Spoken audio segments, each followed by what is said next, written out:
Karen called 911 call on a black man in his own pool didn't know he was an FBI auditor. The summer air hung heavy in Willow Grove, a gated suburb where manicured lawns and sparkling pools whispered privilege. Karen Miller, a 47-year-old realtor, sipped her iced latte on her deck, her eyes scanning the neighborhood anomalies.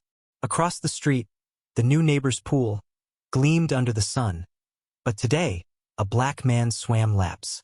He moved with purpose, his strokes steady, unbothered. Karen's lips pursed.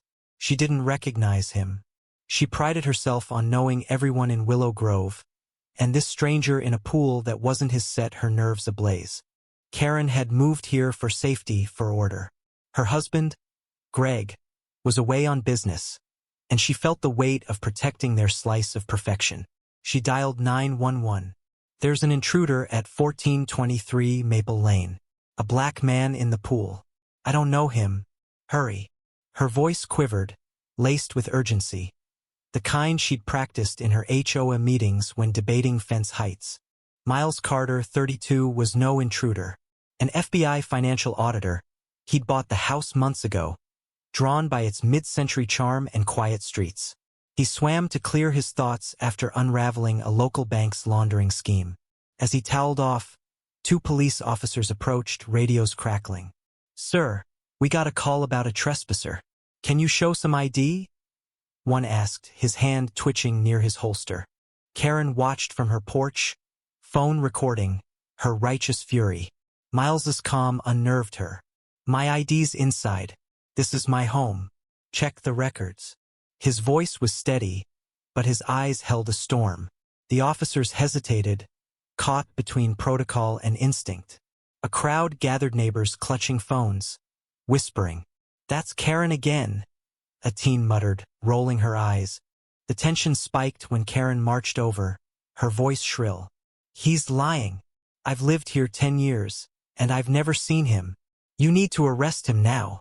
Miles met her gaze, unflinching. "Ma'am, I'm an FBI auditor. I catch criminals. You're wasting everyone's time." The word FBI rippled through the crowd, shifting murmurs to gasps. Enter Mrs. Delaney, a frail 80-year-old widow from down the street, hobbling forward with a photo album. "Officers, stop this nonsense," she rasped, thrusting a picture at them. It showed Miles at her church's fundraiser, smiling beside her grandson. "He's a good man, helped us save the community center." "Karen, you're wrong." The crowd buzzed, some neighbors nodding, others averting their eyes. Karen's face drained of color, but she doubled down, defiant. "That doesn't prove he owns this house." The officers ran Miles' name through their system. "He's clean. Property records confirm he owns 1423. One officer turned to Karen, his tone firm. "Ma'am, false reports are a misdemeanor." Karen stammered. "I was protecting the neighborhood." But the crowd's whispers turned to scorn. Miles shook his head, not in anger, but in weary resignation. "This isn't about protection. It's about prejudice." As the officers escorted a sputtering Karen away, Miles stood by his pool, the water still rippling. Mrs. Delaney touched his arm. "I'm sorry, son." He nodded, but his eyes were distant. He'd faced this before: suspicion, assumptions, the weight of a skin color that made him a stranger in his own home. But this time it stung deeper. Willow Grove wasn't the haven he'd hoped for. Days later, Karen's HOA status crumbled. Neighbors shunned her, and Greg returned to a wife unraveling under public shame. But the real twist came quietly. Miles uncovered that Karen's realty firm had been funneling shady deals through the same bank he was auditing. Her 911 call wasn't just prejudice, it was panic. She'd seen him at a bank meeting, feared he was closing in. Her accusation was a desperate deflection. Miles didn't press charges. He moved away, leaving the pool house behind, its water now still. Karen kept her freedom, but her reputation was shattered, her business under scrutiny.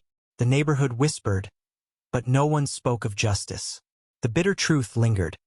Fear and lies had cost more than a false call feed fractured a community. What do you think? Was Karen's fear justified? Or was this a mirror of deeper societal wrongs? Share your view.